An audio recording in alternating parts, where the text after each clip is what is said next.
Lieutenant Carveth pressed his three-fingered hand against the observation window of the Galactic Defense Station, watching the distant stars with the kind of boredom that comes from 8 years of guard duty without a single incident. The most exciting thing that had happened this month was when Ensign Plork accidentally spilled fermented Glicks all over the commander's desk. "Another thrilling day in paradise," he muttered, his mandibles clicking in what passed for a sigh among his species. The comm system crackled to life, and Carveth's supervisor, a hulking Brontax named Grell, appeared on the screen. His 4 eyes blinked in sequence, which usually meant something had gone wrong. Again. "Carveth, we have a situation." "Let me guess. Someone ordered the wrong fuel shipment? Plork broke another console?" "Worse. Much worse. A human just got deployed to Sector 12. Carveth felt his respiratory sacs deflate. Sector 12. The sector currently hosting the most brutal ground war the galaxy had seen in 3 decades. The Kralon horde had been tearing through defensive lines like wet tissue paper, and Command had been throwing everything they had at the problem. Everything except humans, because, well, humans were administrators, clerks, button pushers who filed reports and managed logistics from the safety of orbital stations. "Please tell me this is a joke," Carveth said. "I wish. Lieutenant Mira Vance, 24 standard years old.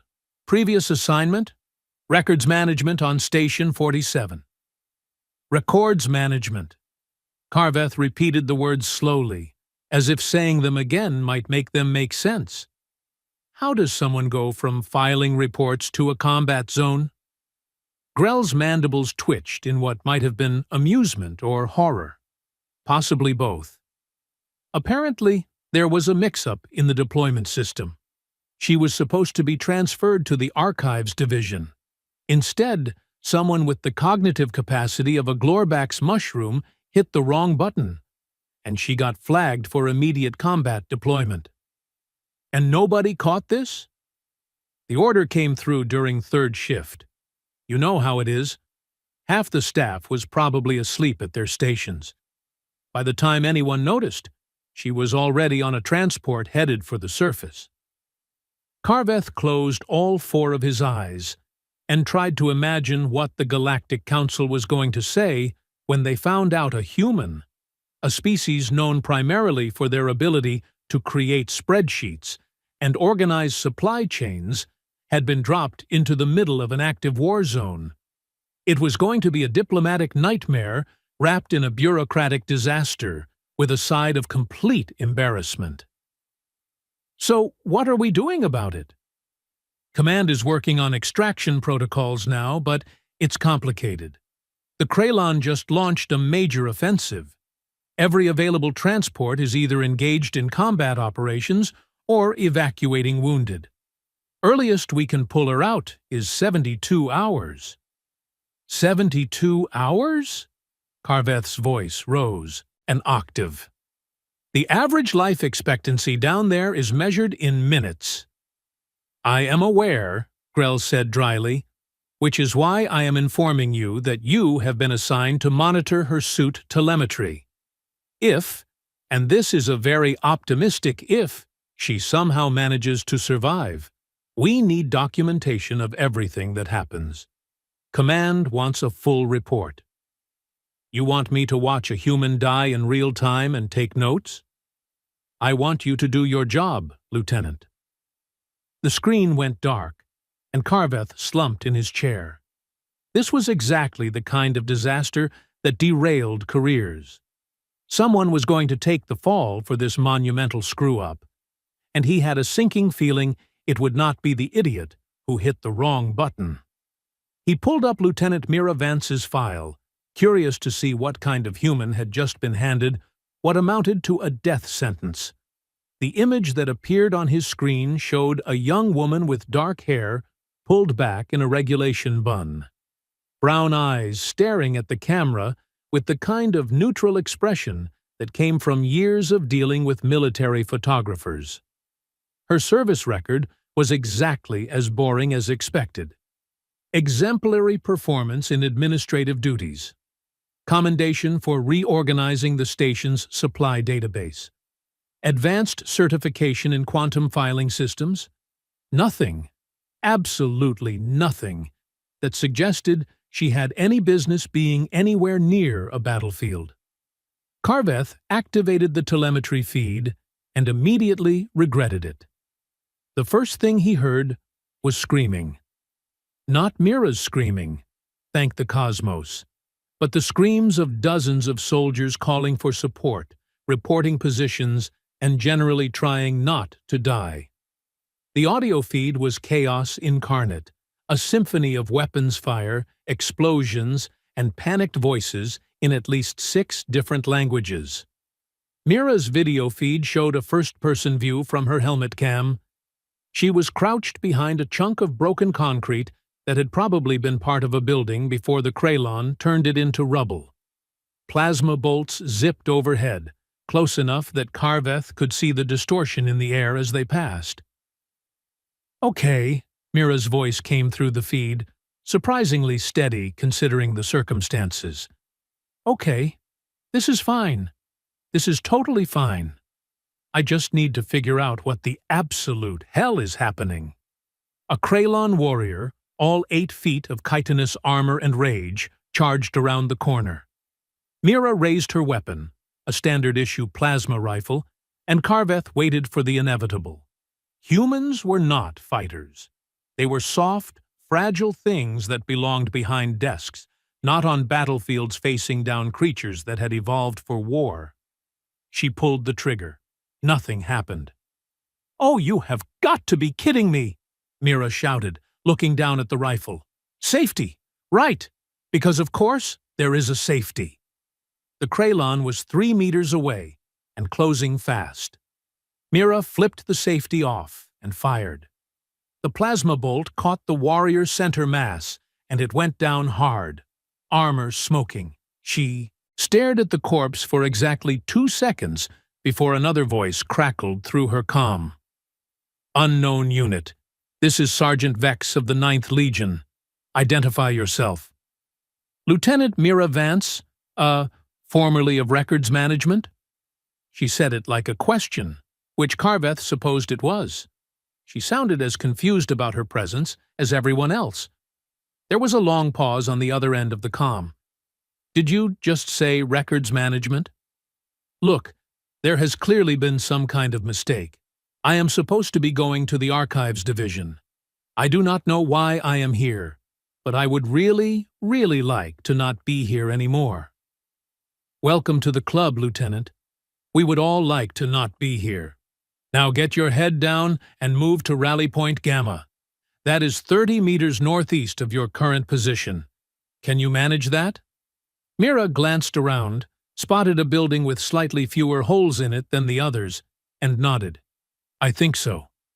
"Then move, and try not to die. Command gets cranky when they have to file death reports." Carveth watched as Mira took a deep breath, checked her weapon again, and sprinted from cover. Plasma fire tracked her movement, scorching the ground centimeters from her feet. She dove through a doorway, rolled, and came up with her rifle ready.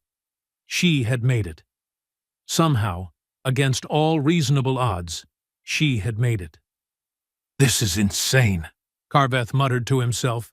"She should be dead 3 times over." The rally point turned out to be the remains of what had probably been a parking structure. A dozen soldiers from various species were hunkered down behind makeshift barricades, returning fire at Krylon positions across the street. Sergeant Vex, a Talvarian with scales the color of burnished copper, spotted Mira and waved her over. "So you are the human they dropped into this mess," Vex said, looking her up and down. "Got to admit, when Command said they were sending reinforcements, I expected someone with actual combat training." "You and me both, Sergeant," Mira replied, sliding into position next to him. "Any chance there is a transport coming to pull me out?" "Not for 3 days, assuming any of us are still alive by then." Vex handed her a spare energy pack. You know how to reload that thing? Mira looked at the energy pack, then at her rifle, then back at the pack. I am going to go with no, but I am a really fast learner. Vex showed her the mechanism, his movements quick and efficient. Press here, twist, lock into place. You have got 12 shots per pack. Make them count. An explosion rocked the building, showering them with dust and debris. Mira coughed, wiped her eyes, and peered over the barricade. The Krylon were advancing, moving from cover to cover, with the kind of tactical precision that spoke to centuries of warfare. Okay, she said, more to herself than anyone else. They want to advance. We want them to not advance. I can work with that. She sighted down her rifle and fired 3 quick shots. The first one missed entirely. The second clipped a Krylon's shoulder. The third hit another warrior in the leg, sending it stumbling. Not bad for a clerk, Vex said, sounding almost impressed. Keep that up, and you might actually survive your first day. That is the most encouraging thing anyone has said to me since I got here. The battle raged for hours. Carveth watched, unable to look away, despite the mounting horror of what he was witnessing. Mira fought with a kind of desperate competence that came from knowing the alternative to success was death. She learned fast. Faster than should have been possible. She started anticipating Krylon movements, calling out flanking attempts before they happened, and coordinating fire with the other soldiers like she had been doing it for years instead of hours. When night fell, the Krylon pulled back. They always did. Something about their biology made them less effective in darkness, though nobody had ever gotten close enough to study them and lived to publish the findings. Mira collapsed against a wall, her armor scorched and dented in a dozen places. Her hands were shaking, and Carveth could see tear tracks on her dust-covered face through the helmet cam. I filed reports, she said to nobody in particular. Yesterday, my biggest concern was whether we had enough purple folders for the quarterly inventory. Now I have killed, 9? 10? I have lost count. Sergeant Vex sat down next to her, offering a ration pack. First day is always the hardest. It gets easier. Does it really? No, Vex admitted, but people like hearing it. Mira laughed, a sound that was equal parts humor and hysteria. Great. Fantastic. This is exactly how I pictured my career going. For what it is worth, you did good today. Real good. Most first-timers freeze up or run. You did neither. I did not have much choice. It was fight or die. That is when you find out what you are really made of. Vex stood, stretching his massive frame. Get some rest, Lieutenant. Tomorrow is going to be worse. How can it possibly be worse? Trust me. It can always be worse. Vex walked away, leaving Mira alone with her thoughts. She pulled off her helmet, ran a hand through her sweat-soaked hair, and stared up at the night sky visible through the broken roof. Mom always said I should have joined the family accounting firm, she muttered. Should have listened. Carveth made notes in his report, documenting everything he had seen. Against all odds, against every reasonable expectation, Lieutenant Mira Vance had survived her first day of combat. The question was whether she could survive 2 more. He had his doubts. The galaxy had been very clear about what humans were good for, and fighting was not on the list. Morning came too quickly. Mira woke to the sound of artillery in the distance, a deep rumbling that made her teeth ache. Her body felt like it had been run over by a cargo transport. Twice. Every muscle screamed in protest as she forced herself upright. Coffee, she croaked. I would commit war crimes for coffee. Best I can do is nutritional paste, a voice said. She looked up to find a Dendari soldier, his bark-like skin cracked with age, offering her a tube of something that looked aggressively unappetizing. "What flavor?" "Gray. My favorite." She squeezed the paste into her mouth and immediately regretted it. It tasted like sadness mixed with industrial lubricant. "Oh, that is foul." "Builds character," the Dendery said cheerfully. "Name is Coral. Heard you are the human they dropped here by mistake. News travels fast. Not much else to talk about when you are waiting to die." Coral settled down next to her, his joints creaking. "Been doing this for 20 years? Never seen anyone adapt as fast as you did yesterday? I am highly motivated by not wanting to be dead." "Best motivation there is." He gestured to the ruined cityscape beyond their position. "Kralon will hit us again today. Probably hard.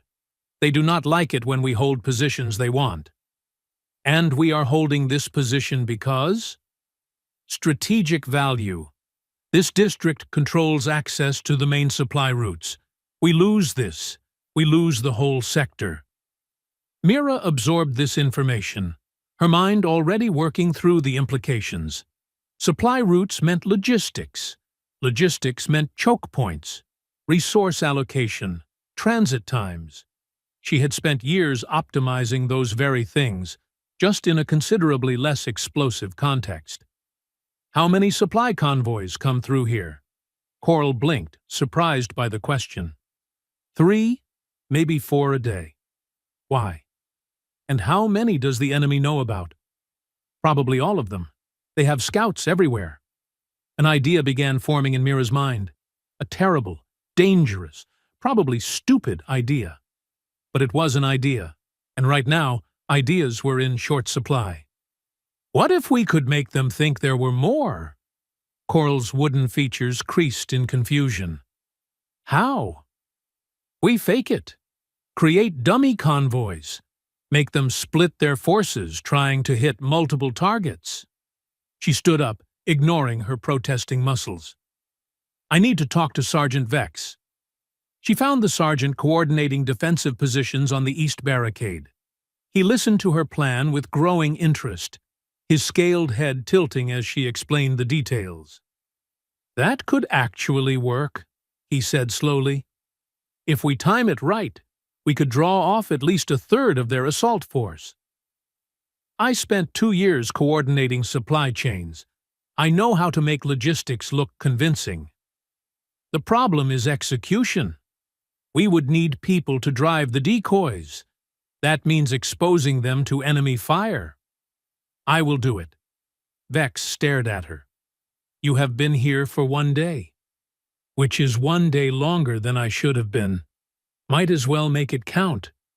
She tried to sound confident, but her hands were shaking again. She shoved them in her pockets before anyone could notice. Carveth, watching from his distant station, felt his respiratory sacs constrict. She was volunteering for what amounted to a suicide mission. This human, who by all rights should have been cowering in a bunker begging for evacuation, was instead proposing to drive straight into enemy territory as bait. "She has lost her mind," he said to the empty room. "The stress has broken her." But Sergeant Vex was nodding, already working through the tactical details.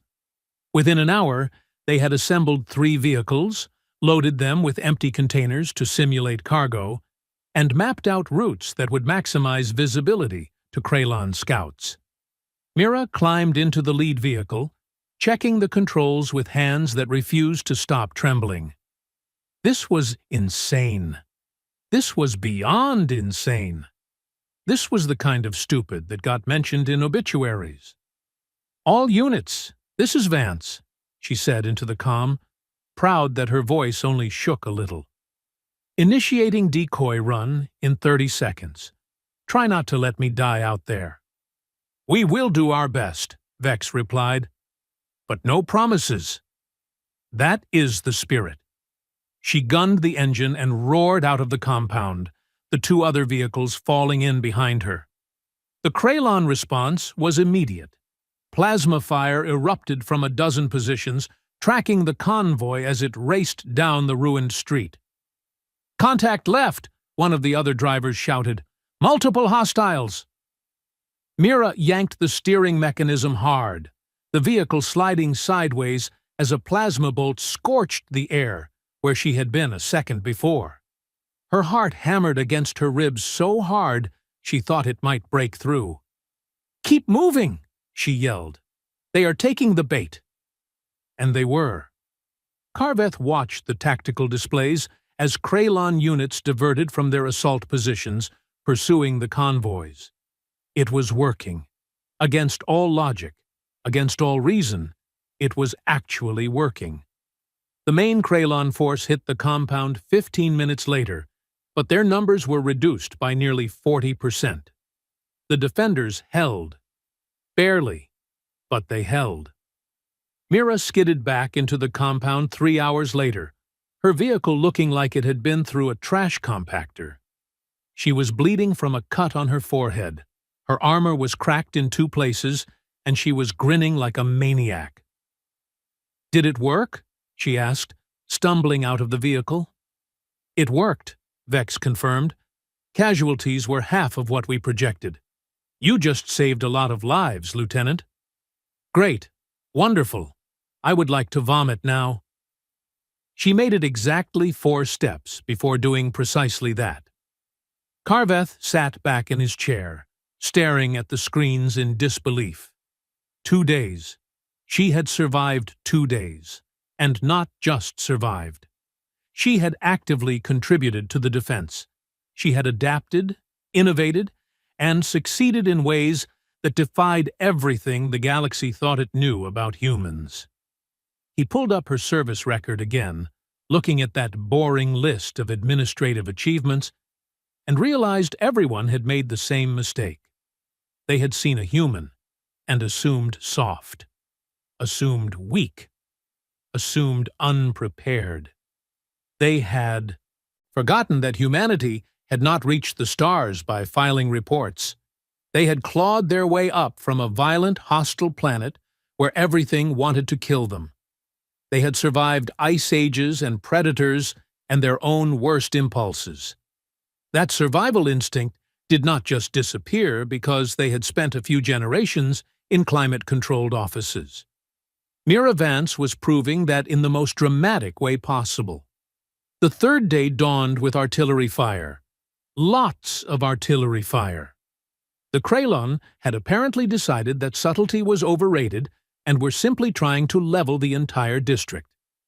"This is bad," Coral said, which Carveth had learned was Dendary for "we are all probably going to die." "How bad?" Mira asked, pulling on her battered helmet. "Remember when I said yesterday was going to be worse? I was wrong. Today is going to be worse." The assault came in waves, hundreds of Kralon warriors supported by armor and air units. The defenders fought with everything they had, but it was not enough. Slowly, inevitably, they were pushed back. Mira found herself in the center of the maelstrom, coordinating fire teams and calling out target priorities. Something had shifted in her over the past 3 days. The terrified clerk was still there, buried deep, but on the surface was something harder. Something that had learned to fight because the alternative was unacceptable. "East wall is collapsing," someone screamed over the comm. "Fall back to secondary positions," Vex ordered. "Fighting withdrawal, people. Make them pay for every meter." Mira covered the retreat, her rifle overheating from constant fire. A Kralon warrior charged her position, and she shot it. Another came, and she shot that one too. Then 3 more, then 5. Her rifle died, energy pack depleted. She dropped it, pulled her sidearm, kept firing. The sidearm clicked empty. She grabbed a chunk of rubble and threw it at the next Kralon. It bounced off its armor, but it was enough to distract it for the half-second Coral needed to line up a shot. "Thanks," the old Dendari yelled. "Do not mention it." Then she heard it. A sound that made her heart soar. the distinctive whine of atmospheric engines. She looked up and saw 3 transport ships dropping through the clouds, their weapons blazing as they scattered the Kralon advance. The extraction team had arrived early. "All units, prepare for emergency evacuation," a voice boomed over the general channel. "We are pulling everyone out. Move! Move! Move!" The defenders needed no further encouragement. They ran for the landing zone, fighting a desperate rearguard action as the transports settled into position. Mira was the last one to board, turning at the ramp to fire one final burst at the pursuing Kralon. Then hands grabbed her, pulling her inside, and the transport was lifting off, leaving the ruined city below. She collapsed on the deck, gasping for air, her entire body shaking with exhaustion and adrenaline crash. "Lieutenant Vance?" An officer approached, looking concerned. "Are you all right?" "Define all right," she managed. "Fair enough." The officer helped her sit up. "I have orders to bring you directly to the Galactic Defense Command. Apparently, there are some people who want to have a very serious conversation about how you ended up down there." "Please tell me someone is getting fired for this." "Multiple someones, I am told." Mira laughed, a sound that was slightly unhinged but entirely genuine. "Good. That is really, really good." The medical bay of the orbital station smelled like antiseptic and recycled air. Mira sat on an examination table while a Viridian medic, her tentacles moving with practiced efficiency, scanned her injuries. The cuts and bruises were superficial, but the medic kept making concerned clicking noises with her beak. "Your stress hormone levels are catastrophic," the medic said, her translator rendering the words in a flat, mechanical tone. "You should be catatonic." "I will pencil that in for later," Mira replied, wincing as the medic applied something cold to the gash on her forehead.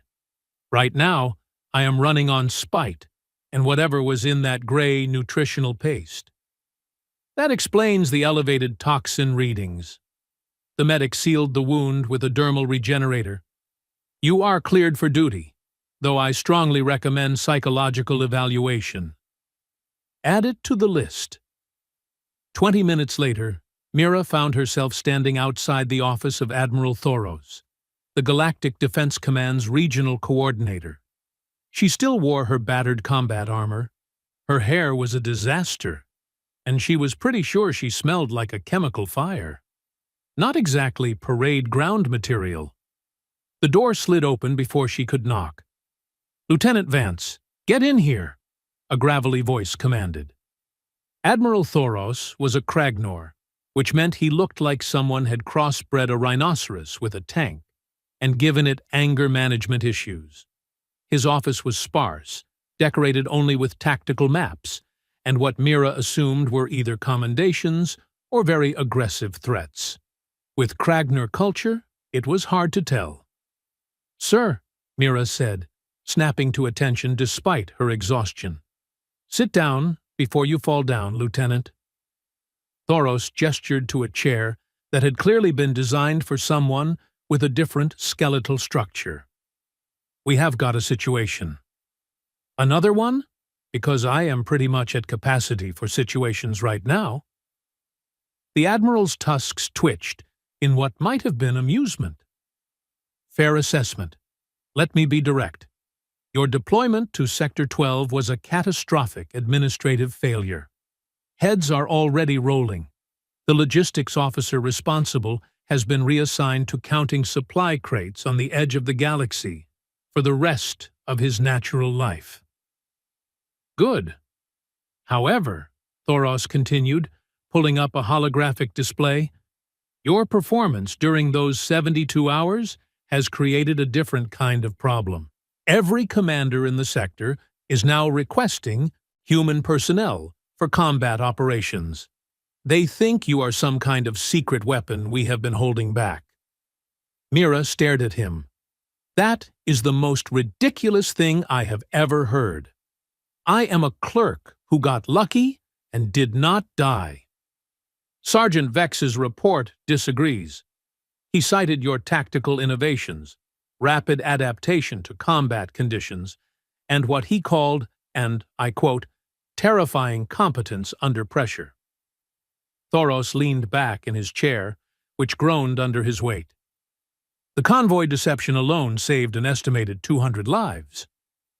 I just applied basic logistics theory. Anyone could have done it. But they did not. You did. The Admiral studied her with eyes that had seen decades of war. Here is the situation, Lieutenant. Command wants to know if this was a fluke, or if humans actually have combat potential we have been overlooking. So what? I am some kind of experiment now? You are a data point, an extremely interesting data point. Thoros pulled up another screen showing casualty statistics. Human administrative personnel have a 99.7% survival rate in their assignments. Know why? Because we work in offices? Exactly. We put you in safe positions because we assumed you could not handle anything else. But you just spent 3 days in a meat grinder and not only survived but excelled. That challenges some very fundamental assumptions about species' capabilities. Mira felt a headache building behind her eyes. Admiral, with all due respect, I do not want to be the poster child for humans in combat. I want to go back to filing reports and never seeing another plasma rifle for the rest of my life. Unfortunately, that is not an option. Excuse me? Thoros tapped the desk, and a new image appeared. It showed Mira, covered in dust and blood, standing on the transport ramp, firing at pursuing Kralon forces. Someone had captured the moment perfectly. She looked fierce, determined, heroic. She looked like a soldier. This image has been all over the Galactic news feeds for the past 6 hours, Thoros said. The headline is, Lost Clerk Becomes War Hero. You are famous, Lieutenant, whether you want to be or not. Mira wanted to scream. Instead, she took a deep breath and asked, What happens now? Now you get a choice. You can accept a transfer to proper combat training, become an actual soldier, and help us figure out if other humans can do what you did. Or you can take a medical discharge, go home, and spend the rest of your life answering questions about those 3 days. Some choice. Best I can offer. The Admiral's expression softened slightly. For what it is worth, I think you have real talent for this. Raw talent, unrefined, but talent nonetheless. Given proper training, you could be exceptional. I just want to be alive. Those two things are not mutually exclusive. Mira looked at the image of herself again. That woman firing from the transport ramp seemed like a stranger. Someone wearing her face, but filled with something Mira had not known she possessed. Courage, skill, purpose. She thought about Sergeant Vex, about Coral, about all the soldiers who had accepted her without question and fought beside her like she belonged. She thought about the Kralon warriors she had killed and the lives she had saved by improvising solutions to impossible problems. Maybe she was not just a clerk anymore. Maybe she had never been just a clerk. If I do this, she said slowly, I want assurances. Real training, not just throwing me at problems and hoping I survive. And I want a say in how other humans are recruited and deployed. No more wrong button presses that get people killed. Thoros's tusks curved upward in a genuine smile. Deal. Welcome to the real military, Lieutenant. 3 months later, Carveth found himself once again staring at screens, but this time he was watching something considerably less terrifying. Mira Vance stood in a training facility, instructing a class of 20 human recruits on tactical combat maneuvers. She moved with confidence now, her commands crisp and clear, her demonstrations efficient. The recruits hung on her every word. The key is not to think like soldiers from species that evolved for war, she was saying. We did not. We evolved to survive by being clever, adaptable, and stubborn as hell. Use that. When you are facing something bigger and stronger, you outthink it. When you are outgunned, you improvise. When everything says you should quit, you keep going anyway, because that is what humans do. One of the recruits raised a hand. Lieutenant, is it true you killed 17 Kraylon warriors in 3 days with no combat training? 19, actually, but who is counting? Mira grinned. And I had plenty of motivation. Motivation is half the battle. The other half is not doing anything catastrophically stupid. Try to remember that ratio. Carveth had been monitoring the human combat training program since its inception. The results were, frankly, shocking. Humans were not physically superior to most species. They were not naturally aggressive like Kragner or strategically gifted like Talvarians. But they had something else, an ability to adapt that bordered on supernatural. They learned fast, improvised constantly, and refused to accept defeat even when logic said they should. The first human combat unit had deployed last week. They performed above expectations in every category. The galaxy was going to have to recalibrate its assumptions. Humans were not just administrators. They were whatever they needed to be. Still think this was a mistake? Grell asked, appearing in Carveth's doorway. I think it was the best mistake we ever made, Carveth admitted, though I would not want to be the one who explains to the Kraylon that their biggest headache started because someone hit the wrong button. Speaking of which, Lieutenant Vance is receiving a commendation tomorrow. Valor in combat, innovative tactical thinking, and exemplary service. You are invited to the ceremony. Carveth pulled up Mira's file one more time, looking at that same boring photograph from months ago. Exemplary performance in administrative duties. Commendation for reorganizing supply databases. Nothing that hinted at what she would become. I will be there, he said.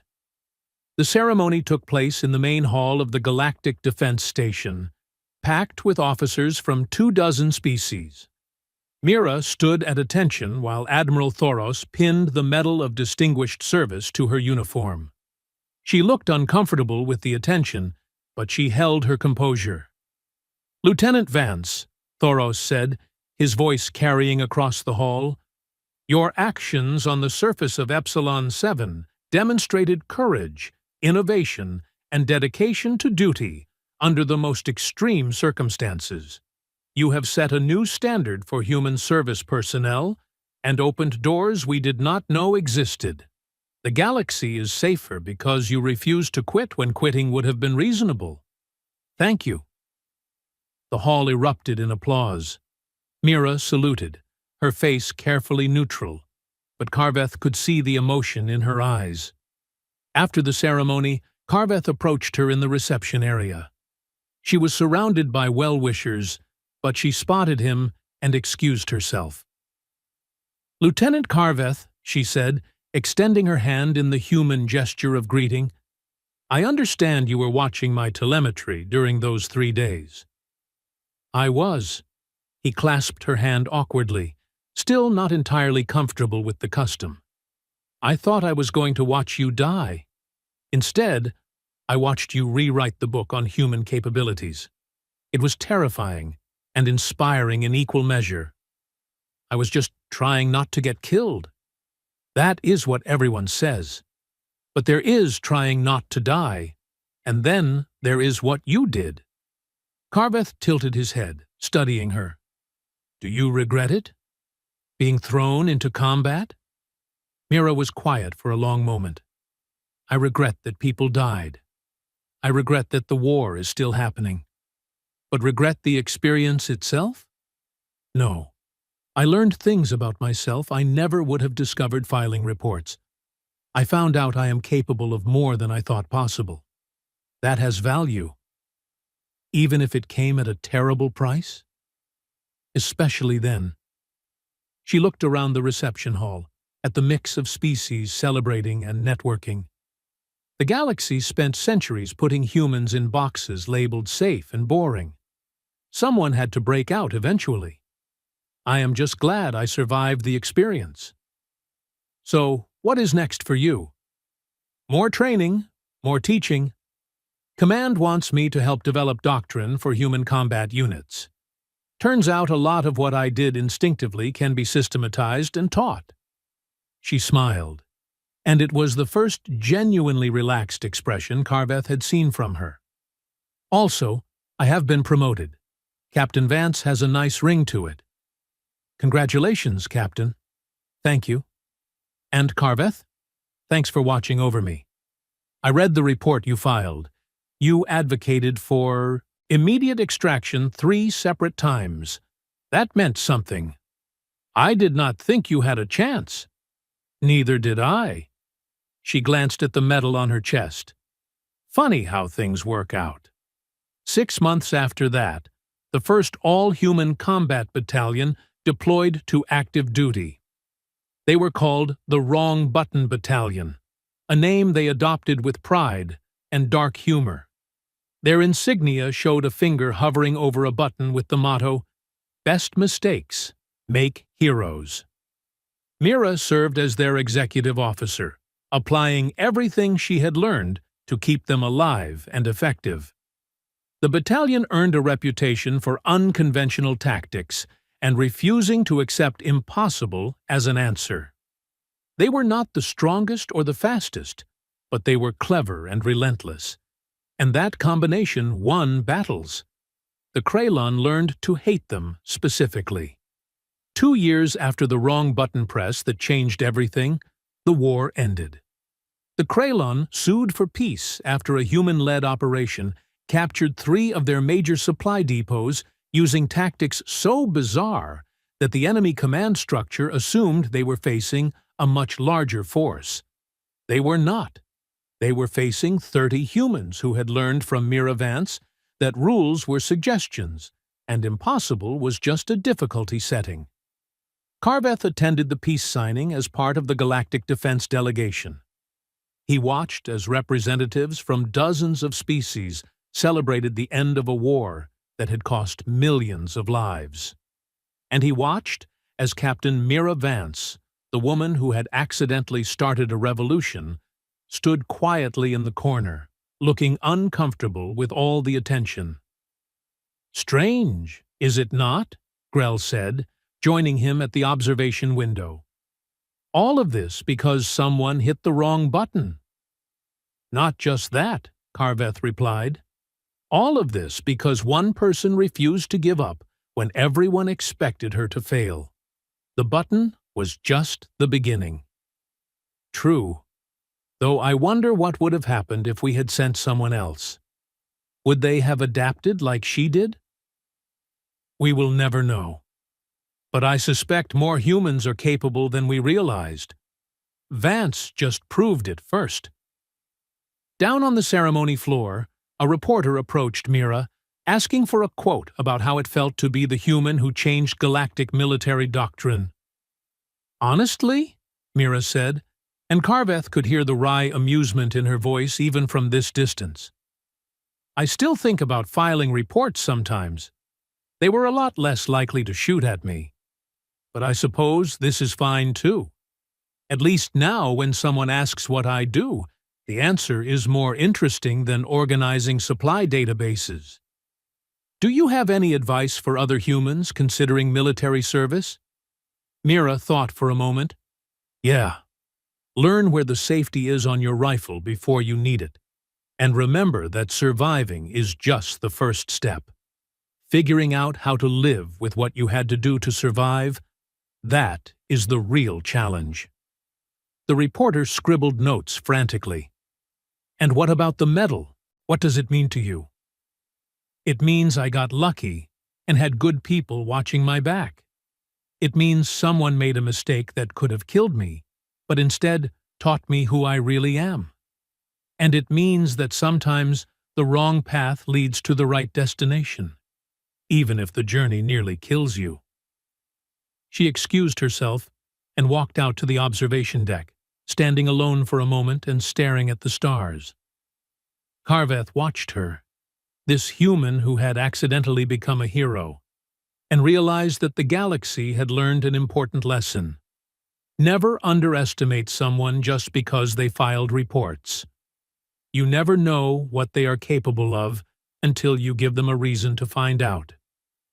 Mira pulled out a small data pad and began typing.